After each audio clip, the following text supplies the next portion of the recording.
Bienvenidos a un nuevo episodio de Martes de Números, un podcast del Colegio de Contadores Públicos Autorizados de Puerto Rico.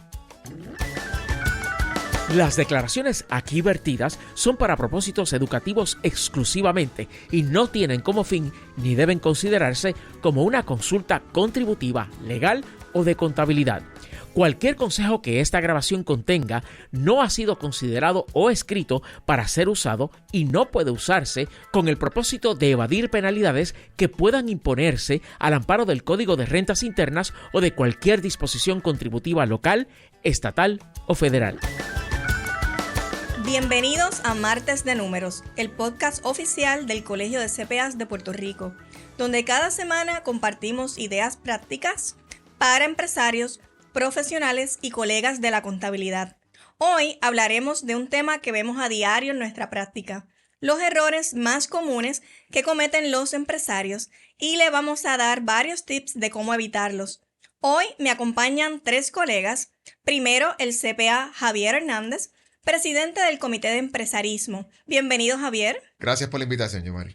Seguimos con Joel Rodríguez, presidente del Comité de Firmas de CPAs y Practicantes Independientes. Saludos, Joel. Eso, feliz de estar aquí con ustedes. Qué tremendo junte. Y completa este grupo el CPA Adrián Sayas, colaborador del Colegio de CPAs. Bienvenido, Adrián. Saludos, Yomari, a los colegas. Gracias a todos por estar aquí y rompiendo el hielo. ¿Qué error de un cliente ustedes recuerdan que hayan encontrado increíble o hasta gracioso? Mira, yo voy a romper el hielo. En un momento dado, sabes que a mi oficina llegan varias personas para consulta cuando están comenzando un negocio. Y esta persona llegó cuando yo estoy viendo y haciéndole las preguntas, ella dice, yo le pregunto, bueno, ¿y dónde tú vas a colocar el negocio? Y ella dice, pues, en Plaza. ¿Sabes? Digo, debe decir Plaza de América porque hay gente que los de Carolina dicen Plaza Carolina, pero es en Plaza de América. Y yo siempre trato de mantener una reacción neutral cuando, ¿verdad? Pero parece que yo como que de momento me impresioné. Y yo le digo, ven acá y tú tienes, ¿sabes? Tú tienes un plan, hiciste un plan estratégico. ¿Por qué razón tú quieres poner tu negocio ahí en Plaza? Y era que su papá, ella tenía la dicha que no tiene muchos dueños de negocio, que su papá le iba a poner, como quien dice, un negocio en sus manos. Y yo le pregunto, ¿por qué tú quieres hacer el negocio en Plaza? Y ella me dice, pues, se quedó ahí un rato y dice, pues, porque Plaza es el centro de todo. O sea, y yo, ok, ese es el eslogan de Plaza. Y yo, ok, o sea, por lo menos su marketing le llegó.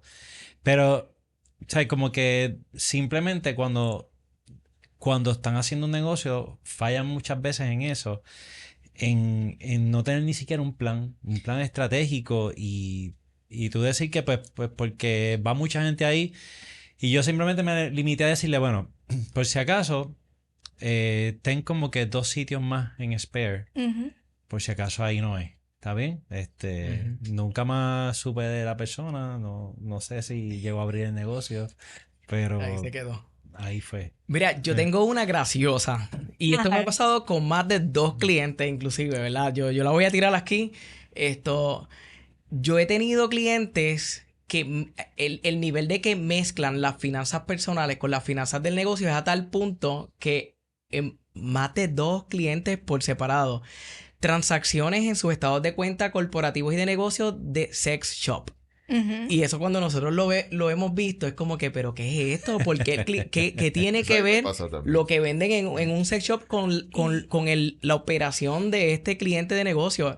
Y es que no separan adecuadamente las finanzas. Es uno de los errores principales. Yo sé que ahorita vamos a abundar sobre eso.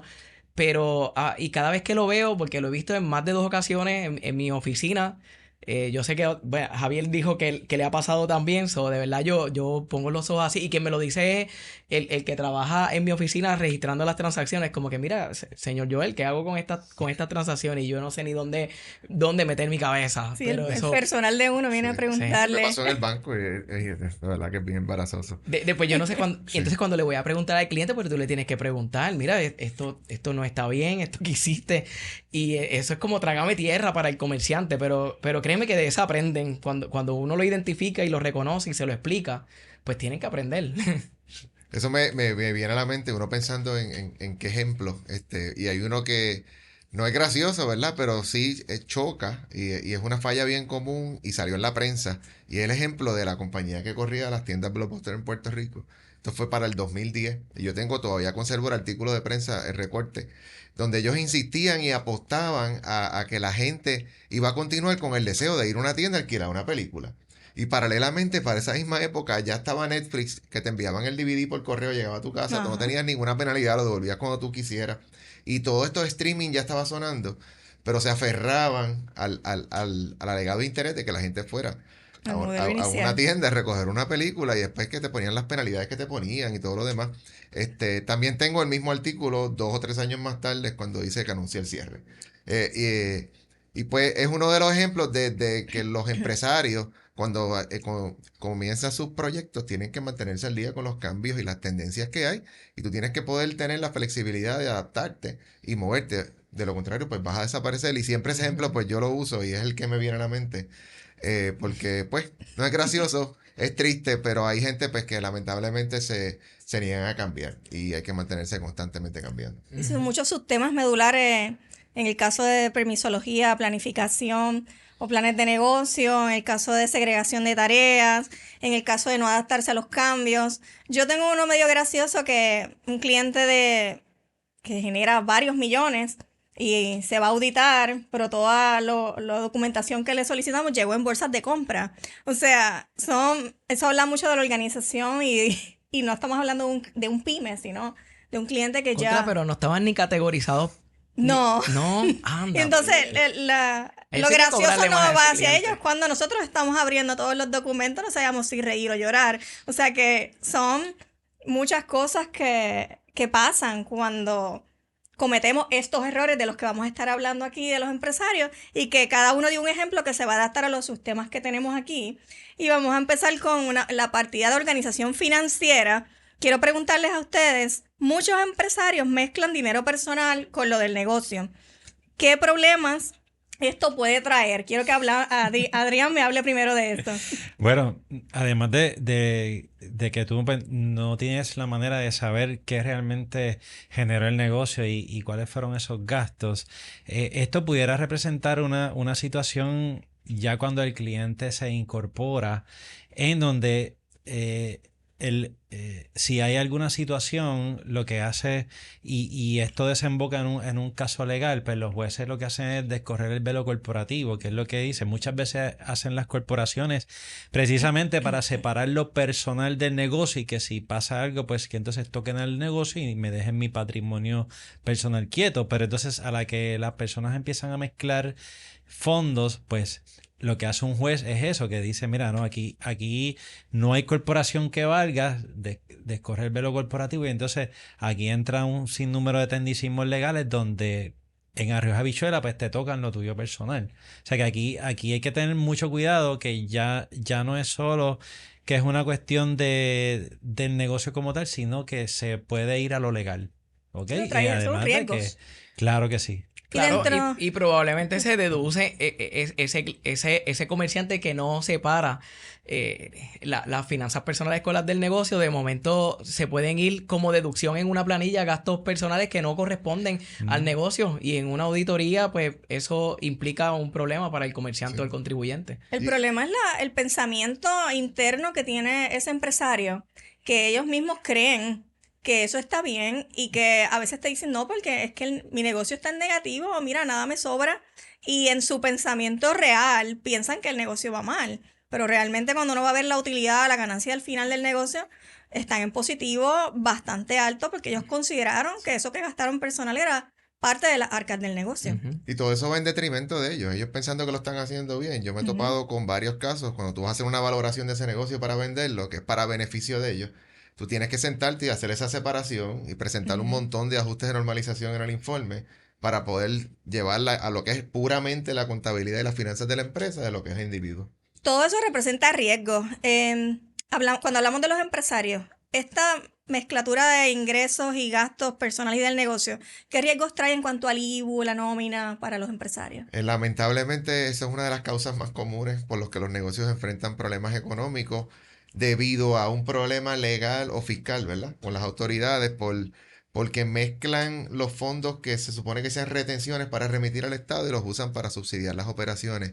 El working capital, en vez de buscar financiamiento, entonces lo obtienen de lo que retuvieron que debe enviarse al Estado, y sabemos que el Estado, por la necesidad que tiene de efectivo de por sí, pues está bien agresivo con esto y no va a tolerar Porque que a veces dicen, no, es que mira todo lo que tengo que pagar, pero esto es dinero ya retenido previamente. Retenido. Yo siempre se lo digo, mire, comerciante, el IVU, las retenciones de los empleados, usted es un custodio, es un fiduciario, usted lo retuvo, eso no representa ni un gasto en su presupuesto ni en su proyecto de negocio. Es un dinero que usted retuvo, que usted tiene que custodiar y remitir al Departamento de Hacienda, al Departamento del Trabajo, a la IRS, periódicamente. Tenemos que tener mucho, mucho cuidado con eso. Y aprovechando esto, ¿ustedes creen que como esta mezcla que tienen de ingresos o desembolsos personales, Joel, esto se podría resolver si el dueño se asigna un salario justo que cubra sus gastos mensuales? Pues mira, el tema del salario es un tema que va un poquito separado de las retenciones de impuestos patronales, pero definitivamente muchos dueños de negocio no se asignan un salario y a veces mezclan las finanzas personales con las del negocio precisamente por esto mismo, porque no planifican y no se asignan un salario justo por el trabajo o tiempo que le dedican a su empresa.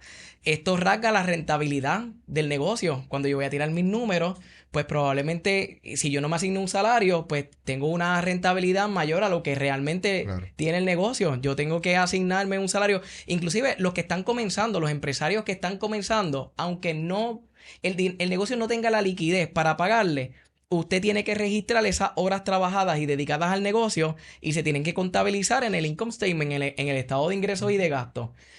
Que el negocio tiene una cuenta por pagar, pues va a tener una cuenta por pagar. Y eso también se tiene que poder registrar. Fíjese cómo, ¿verdad? Hay un tema de lo que es solvencia y rentabilidad. Si yo no asigno un negocio, un salario al dueño, si yo soy el dueño y estoy dedicando tiempo a mi negocio, ese tiempo tiene que estar ahí contabilizado en dólares y centavos. Y en esa línea, Joel, un tema que yo machaco y de las primeras cosas que deben hacer los empresarios es preparar sus proyecciones. Tú tienes que saber cuáles son tus ingresos, cuáles son tus gastos y proyectarlos. Y entonces brincas al segundo paso, que es tu proyección de efectivo, el cash flow. Y ahí es que yo le digo, tienes que hacer un cash flow por lo menos mensual, idealmente semanal. Abren los ojos así de grandes. Semanal, sí. Porque tú tienes que saber eso mismo de las retenciones, incorporarlos ahí, cuándo vas a cobrar, qué tienes que pagar, cuándo lo vas a pagar. Y eso te va a demostrar cualquier necesidad que tú tengas de recurrir a financiamiento para working capital. O a lo mejor hay ciertas cosas que tienes que diferir. Esa herramienta de trabajo es crucial, Javier, que la tengas del día 1. Acabas de dar en el clavo para donde vamos ahora. Y es que yo creo que los negocios, uno de los errores comunes que cometen los dueños de negocios es que no tienen un plan de negocio o un plan estratégico. Y hoy por hoy, y esto son estadísticas, ¿verdad? Del Census Bureau a nivel comercial de los Estados Unidos, y Puerto Rico yo creo que está incluido dentro de estas estadísticas, casi 3 de cada 4 dueños de negocio que abren un negocio hoy en día no pasan del 5º año de operación. Y es por falta de planificación y planificación estratégica y hacer un presupuesto, como dice Javier. Claro. Entonces, y para mí esto es bien importante porque el plan de negocio sienta las bases, es el corazón de lo que debe ser el negocio, los valores, la misión, la visión, ¿verdad? Y por ahí en el plan de negocio está lo que es el presupuesto. Javier, ¿qué pasa cuando no se tiene un plan de negocio y no se presupuesta? Yo sé que arrancaste por ahí, pero ¿verdad? Si puedes ser un poco más específico con cuál es, ¿verdad? Si no presupuestamos en un negocio o no tenemos un plan de negocio. Eso es el equivalente a un piloto que se monta en el avión sin plan de vuelo y sin instrumentos y arranca.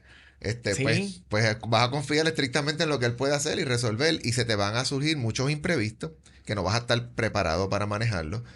Y es porque tú tienes que sentarte en ese plan y poder anticipar las cosas que van a surgir, analizar tu competencia, analizar cuál es tu competitividad frente a ellos, qué te hace a ti diferente, si ese producto es algo cíclico, porque si es algo cíclico a lo mejor el momentum va a desaparecer y entonces vas a tener problemas. ¿Cómo diversificarte? ¿En qué local vas a operar? Si vas a tener un local propio, si vas a ser rentado, si vas a necesitar empleados.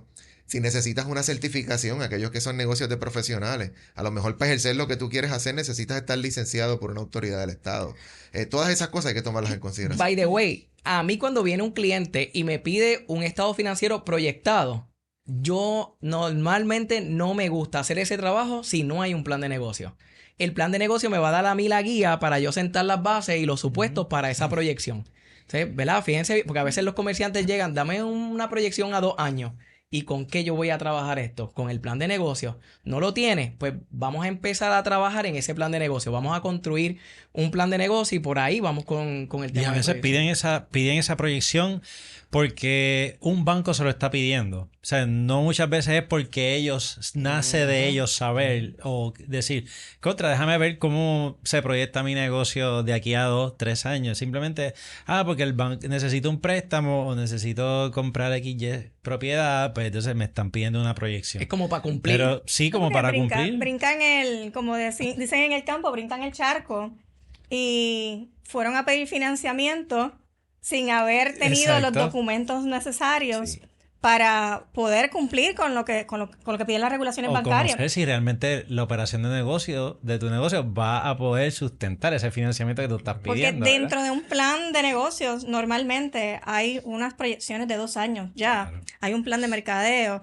hay un nicho, pues, ¿qué te diferencia de la competencia? ¿Quiénes son mis competidores? Todas estas cosas, los precios estimados que voy a tener y costos. Si no hemos evaluado esto antes o durante un proceso de expansión del negocio, pues realmente nos preparamos o para dar un golpe de suerte o nos preparamos para fallar. Y que ese plan de negocio se convierta en un documento que no lo debes archivar ni votar. Es algo que tienes que revisar y seguirlo y examinarlo todos los años para asegurarte si los resultados actuales van en la tendencia que tú hiciste cuando hiciste el ejercicio de proyectar. Así que ese es tu instrumento de trabajo continuamente.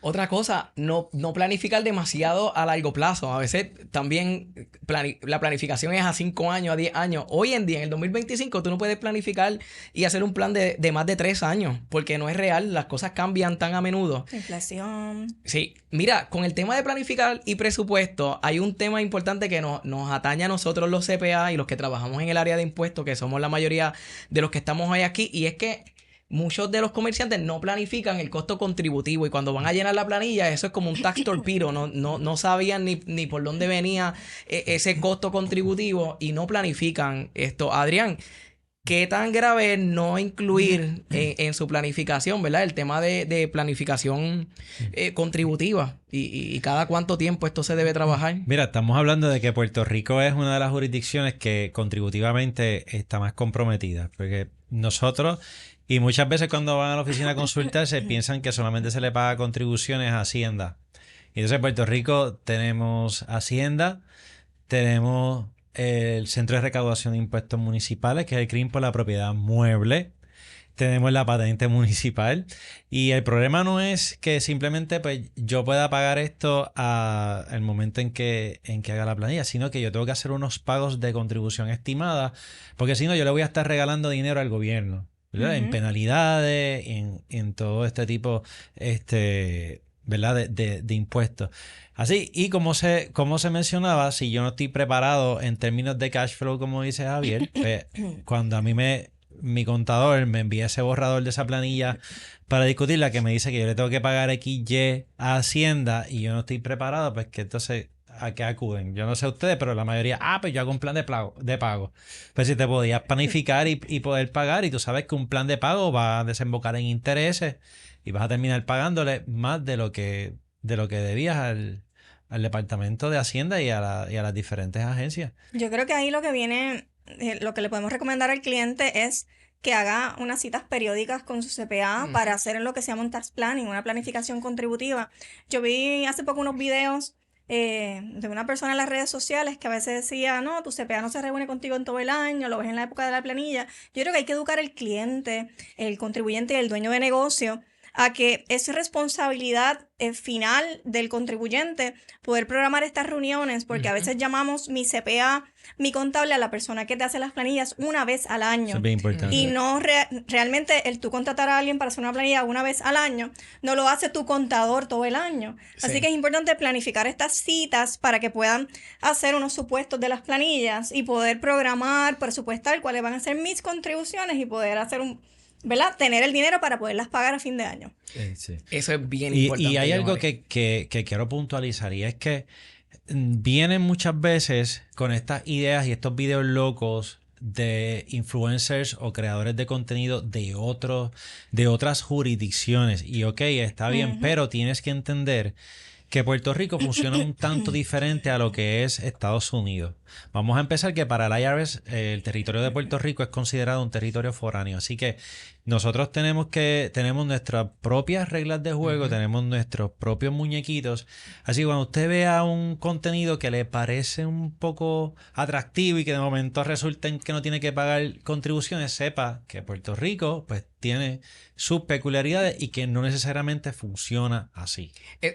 ¿Te ha pasado que varios clientes te han enviado reels de Instagram? a Mira, cada rato. ¿por qué tú no me estás ayudando con esto? A mí también. Es que no, eso no te aplica. Mucha Sí, sí, desinformación. sí. ¿Y qué ustedes piensan con estos empresarios que una vez lanzan su proyecto, de momento quieren que la secretaria sea quien haga la contabilidad, haga los taxes? Ellos como empresarios son los directores de recursos humanos, son los expertos abogados que van a hacer la incorporación, Los Cuca son Gómez. también ingenieros, también hacen planos, diseñan su oficina. ¿Qué ustedes piensan? ¿Se han encontrado con ejemplos como estos? Yo he visto sin número de casos y es verdad que a veces cuando los negocios comienzan, tú no tienes tal vez los recursos para poder segregar tantas funciones, pero hay ciertas cosas técnicas que tú deberías por lo menos subcontratar para minimizar riesgos que vayas a tener por hacer las cosas más desde un principio. ¿Qué ustedes piensan? Bueno, yo pienso que para eso nosotros estamos aquí, llevamos una voz del colegio y una misión del Colegio de Contadores. A veces la gente malinterpreta lo que son las funciones de un contador público o de un contador interno de una compañía y piensan que es un administrador, que es un secretario, que es un abogado. Y de hecho, yo como contador externo de ciertos clientes me he topado con que a veces hay que asistirlos en el área de recursos humanos, en los manuales, en estas reglas de clasificación de empleados. Cuando llega una auditoría del Fondo del Seguro del Estado o del Departamento del Trabajo, se les asiste, pero siempre se les busca a un ente externo o interno. Mira, tú tienes que tener a un oficial de recursos humanos, a un consultor, hasta en el área de mercadeo. Mira, que ustedes creen que yo voy a hacer este video. O sea, nos ven. Realmente resolvemos muchas cosas, pero también el contador interno de la compañía a veces le dan un bypass y no tiene a una persona interna que haga un oversee. Cuando uno va a auditar, no hay alguien realmente con el conocimiento interno extremo que pueda asumir la responsabilidad de los estados financieros de la compañía. Yomari, tú acabas de decir algo bien importante. Y la usaste el término en varias veces en lo que acabas de decir, el contador externo. Muchas veces nosotros fungimos como contador externo y asesores de nuestros clientes en cierta área. Y es cierto que los clientes nos ven como un Trusted Business Advisor, donde, ¿verdad? Nosotros como CPA estamos educados y podemos resolver y asesorar en varias áreas de negocio. Pero muchas veces el acuerdo de iguala que nosotros tenemos con nuestros clientes es para cumplir con unas tareas en particular de cada mes o de cada 3 meses o una vez al año. Y no pueden pretender los comerciantes que por esa iguala, pues nosotros, pues, ¿verdad? Vamos a estar Un all-in-one. un all-in-one y vamos a ir una vez a la semana al negocio a reconciliar la cuenta y cosas por el estilo. Y nosotros muchas veces nos damos cuenta en qué momento el comerciante necesita contratar un contador interno. Pero, ¿verdad? Usted como comerciante tenga claro cuáles son las responsabilidades de su contador externo y si usted tiene la necesidad de contratar estos especialistas que le sumen a su proyecto de negocio y tiene el presupuesto y usted está creciendo, pues probablemente el contador externo pues ya sale del alcance de lo que usted necesita. Joely, en esa línea mencionas la palabra clave que es el Trusted Business Advisor, y es que yo he tenido recientemente experiencias donde he actuado como mentor de estos empresarios, y eso es un punto bien importante porque las grandes empresas todas tienen una junta de directores, y los ejecutivos que administran la empresa tienen la obligación de ir a la junta, reportar y tocar base. Se convierte en un sounding board donde te dan dirección, validan si las decisiones que están tomando son las correctas o no. Y las pequeñas empresas pues tal vez no tienen esa estructura para poder hacer eso. Y ahí es donde un mentor puede servir en ese rol, porque te sirve para que tú puedas ir y consultar ciertas decisiones que quieres tomar, y te puede validar si vas por la dirección correcta o tal vez asesorarte, conectarte con una persona especializada en un tema en particular que te pueda dar dirección y ayudarte. No en la secretaria o en... Y ahí, Javier, lo que, ¿verdad? Que tú me preguntas como que qué pensamos de eso. Yo siempre le digo al cliente, te va a salir más caro remendar cualquier error que hayas cometido, por economizarte quizás uno que otro peso contratando a un experto, que contratarlo, ¿verdad? Desde un inicio.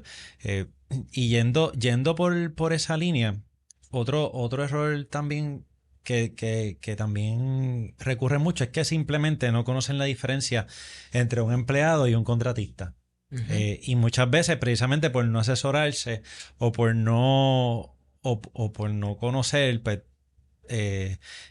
o no orientarse con una persona especialista en recursos humanos, quizás pues confunden el término de contratista con empleado. Y yo sé que ahí tú puedes abundarnos un poquito más sobre eso. Sí, lo pueden confundir o por desconocimiento o ya sea, hay que tener mucho cuidado también con el área de lo que es evadir los impuestos de nóminas, en donde a veces lo ven como una economía errónea, el poder economizarse lo que son las aportaciones al Seguro Social, el Medicare, el desempleo. Yo cuando hago una consulta con un prospecto nuevo, normalmente es un tema que siempre toco, aunque esta persona aún no sea mi cliente, porque evidentemente ya nos ha pasado que han llegado auditorías del Departamento del Trabajo y es algo que lo orientamos para que no caiga en esto de confundir los contratistas y los empleados, porque cuando el Departamento del Trabajo llega, ¿verdad? Y no es por asustar, pues va a conllevar en costos retroactivos, que a lo mejor tú tienes una misión bien bonita de negocio, un plan de negocio, y saber empañado de un cierre por una alta multa o un impuesto retroactivo que te va a quitar la liquidez del negocio. O sea, que te hace reclasificarlo de contratista a empleado. 5 años hacia atrás. 5 años. 5 años para Entonces, aquí hablamos de la viabilidad del negocio. 5 años es un montón de dinero. Quizás no lo tenías en budget y hace que tu negocio, el dinero que tenía para progresar, pues se vea comprometido para progresar, expandir y hasta un cierre. Y no es lo que queremos. Sí, mira, yo creo que aquí podemos hablar tres puntos bien específicos sobre la clasificación y la mal clasificación de muchos empresarios de contratista versus empleado. Si usted tiene un control sobre el tiempo, usted le asigna un horario a su trabajador, si usted tiene un control sobre la labor que ejecuta ese trabajador y el resultado de su labor, y usted tiene un control financiero, usted le asigna un uniforme, usted le asigna los equipos, las herramientas de trabajo, con que se cumpla una de esas tres categorías, hay varios criterios adicionales, ¿verdad? Que se evalúan cuando vamos a clasificar un trabajador, pero con uno de esos tres criterios que se cumplan, el trabajador es un empleado, no puede ser un contratista independiente. Dice el Departamento del Trabajo, hay 22 puntos, no queremos desviar el tema completo a esto, pero es un documento que hay disponible en el Departamento del Trabajo y pues en base a esto, si documentan, yo siempre le digo al cliente, la persona a quien tú vas a contratar, ¿tiene un registro de comerciante? ¿Tiene un contrato de acuerdo de los servicios que va a hacer entre tu negocio y el de esta persona? Porque esta persona es otro negocio. Pues por ahí empezamos a protegernos para evitar este tipo de confusión. Y le doy el ejemplo, yo soy un contratista, porque yo soy el profesional que dicta cómo voy a hacer el trabajo, cómo te voy a llevar de la mano. Al empleado que tienes que llamas contratista, no le puedes hacer eso, ¿verdad? Y es una línea que trazamos. Yo siempre me uso como ejemplo, pero es para sentar las pautas también de que yo soy un contratista. No me vas a tratar como empleado, yo soy un contratista. Claro. Entonces, el hecho es eso, crearle la conciencia de que esto va más allá de simplemente ahorrarse la contribución de FICA, de Seguro Social y de Medicare. Sí, en términos legales. Claro. Oye, y algo que también no podemos dejar pasar es que yo no sé si a ustedes les ha pasado que los dueños de negocio piensan que no se van a morir o piensan que no establecen un plan de sucesión. O sea, no hay nada como que muchos de ellos tienen familias, tienen hijos pequeños, tienen una familia que a veces es el único ingreso que llega a la casa y muchas veces no se preparan para esto. No sé si eso les ha pasado a ustedes. Sí, también. Pero no están fallando en prepararse para lanzar el negocio. Imagínate para liquidarlo. Pero Pero una de las causas más comunes sí. ahora que se están viendo en cierre de negocio es eso, en una población como la que tenemos en este país que envejece, al tú no tener sucesores que tomen los negocios, pues hoy te provoca dos alternativas, o tienes que venderlo o tienes que cerrarlo. También en el caso de muerte o incapacidad o enfermedad, no hay nadie en la Correcto. empresa que esté apto para poder asumir las riendas. Y pasa inclusive hasta en negocios de familia, que es bien triste, porque tú pudieses esperar que en un negocio de familia los descendientes se integren y sean parte de las operaciones, pero no está pasando así. Hoy eso en es el día- plan de continuidad y no tienen continuidad. No. Correcto. Y hoy en día la mayor parte de esas sucesiones familiares, por lo menos en mi caso, con mis clientes, a los hijos no les interesa seguir su negocio. No. So, quítese de la mente. Si usted piensa como pensaban los baby boomers, que este negocio es para que mis hijos lo sigan o algo así, pues no necesariamente eso pasa en todos los casos. Sí. Y hay que pensar más allá, ¿verdad? Claro. No, pero por ejemplo, o sea, el mero hecho nada más ¿y si yo no puedo seguir el negocio? O sea, tengo una familia que me está dependiendo, pues por lo menos prepararme, tratar y eso pues puede ir de la mano de una estrategia contributiva, de establecer ciertas estructuras que me permitan a mí pues deducir ciertos gastos de seguro que pues, Ujú. me permitan pues, Continuar. continuar el negocio Y o que continuar. simplemente si yo falto, pues mi familia quede provista de por lo menos. Yo creo que eso viene en un tema que teníamos aquí para tocar, que qué pasa cuando no documentamos contratos, continuidad entre socios. Una de ellas, ¿verdad?, es el legado. ¿Qué va a suceder con el legado del negocio? Eso va en un contrato. Planificación quizás de fideicomisos, de ventas, de valoración de negocio para ver si haces alguna fusión cuando es una firma de contabilidad, otro tipo de negocio. O sea, todo eso tiene continuidad, pero no tan solo eso. A veces tenemos socios y no está bien documentado, especialmente en las LLC, cuando pedimos el Operating Agreement o trabajamos con el hermano o el amigo y esta división de ingresos y gastos no están, y la división de distribuciones no están completamente documentadas, cuando te reúnes con ellos a veces tienen esta confusión, no son contadores y piensan que el negocio genera 50,000, 100,000 al mes.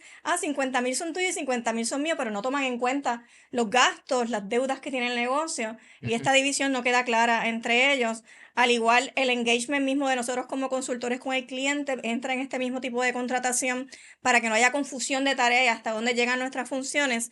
¿Qué consecuencias tiene en el empresarismo el que no estén documentadas estas cosas? Yo tengo una. Y la primera que me viene a mi mente, Mari, es que eso le hace perder valor a su negocio. Claro. Si usted documenta los contratos entre todas las partes que están involucradas en su negocio y también los procesos, Javier, tú sabes de esto. Documentar el proceso, documentar y plasmar en un documento como también esto se extiende a lo personal, testamento, poderes, eso le da valor a su empresa y a su negocio y nosotros tenemos que cuidar, ¿verdad? Esto es nuestra vaquita, esa es su vaquita, lo que le da de comer a usted, a su familia y a muchas familias que trabajan en el proyecto, pues mira, documentar esto le da valor. Cuando usted vaya a vender su negocio, usted va teniendo procesos y contratos y acuerdos bien documentados, esto le da mucho valor a su Y negocio. facilita la sucesión. Claro. También. Estamos Eso- hablando. Facilita una auditoría, porque en un momento aquí están todos los documentos y tenemos... No, bueno, para ir cerrando este tema, ¿qué otros errores? Por ejemplo, tenemos gastos hormigas, no mantener la documentación organizada como hablamos, error de clasificación de empleados, no invertir tiempo en autoeducación. Ya que somos 3, 1 minuto cada uno, ¿qué consejos le darían a los empresarios para evitar este tipo de errores, Adrián? Mira, algo que mencionaste bien, el Operating Agreement cuando se hace un LLC, esto tiene que hacerse con la cabeza fría y pensar en todos los escenarios posibles. Ya hemos visto casos de reggaetoneros, artistas, que esto hay que pensarlo. ¿Qué va a pasar si cuando estamos empezando el negocio está todo peaches and cream, está todo bien bonito, pero tenemos que pensar cuando, o sea, en el momento en que se complique la cosa, ¿qué va a pasar? ¿Cómo Y me esos voy a escenarios defender? hay que considerarlos y por eso hay que pensarlo con la cabeza fría. Así que, Joel. 1 minuto, me diste tiempo. Educarse para mí es un must. O sea, tú no puedes ser dueño de negocio y correr y tomar decisiones por mera corazonada en el negocio. Tenemos que educarnos, tenemos que invertir un dinerito en saber de contabilidad, de recursos humanos, de mercadeo, de planificación estratégica y planificar. Si no planificamos, estamos destinados al fracaso, lamentablemente. Yo tengo 3 palabras. La primera, rentabilidad. La segunda, cash. Y la tercera es que no puedes fallar en tener este conocimiento de tus números. Tienes que saber dónde estás parado, cuáles son los números, cuánto estás metiendo, cuánto estás gastando. Y en la rentabilidad, cada dinero y cada peso que sale por la puerta tiene que regresar con un margen de ganancia. Aquí esto no es una institución sin fines de lucro, a menos que lo sea, pero estamos hablando de empresarios con fines de lucro. Y tú te metiste en este proyecto de negocio para tener un lucro, para crear un capital, para crear una riqueza. Así que todo dinero que salga por la puerta tiene que llegar de vuelta con un margen de ganancia. Y por favor, conozcan sus números, pongan los sistemas de contabilidad, consigan a su CPA que le lleve los números. La mayoría de las reestructuraciones de préstamos non-performing que uno ve en la banca, la gente no sabe sus números, no tienen presupuesto, no tienen estados al día. Tenga sus números al día.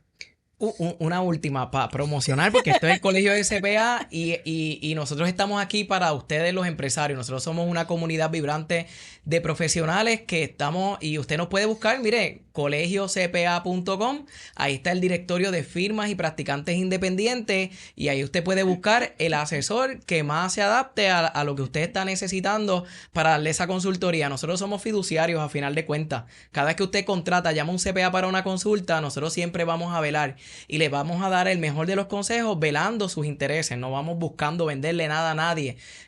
Así que, ¿verdad? Que nos busquen por ahí. Claro que sí. Bueno, vimos los errores más comunes. Sabemos que la mayoría de ellos no son por malicia, sino que es por falta de planificación. Gracias por acompañarnos en este episodio de Martes de Números. Recuerden seguirnos en todas las plataformas digitales como YouTube, Spotify y Apple Podcasts. Enciende la campanita para que te salgan todas las notificaciones y no pierdas ninguno de nuestros episodios. Recuerden que lo más costoso no es pagar contribuciones, sino no planificar. Nos vemos en el próximo Martes de Números, porque los martes son de números. Gracias por escuchar este episodio de Martes de Números, un podcast del Colegio de Contadores Públicos Autorizados de Puerto Rico. Las declaraciones aquí vertidas son para propósitos educativos exclusivamente y no tienen como fin ni deben considerarse como una consulta contributiva, legal o de contabilidad. Cualquier consejo que esta grabación contenga no ha sido considerado o escrito para ser usado y no puede usarse con el propósito de evadir penalidades que puedan imponerse al amparo del Código de Rentas Internas o de cualquier disposición contributiva local, estatal o federal. Conexión a Internet para este podcast provista por nuestro auspiciador, Aeronet.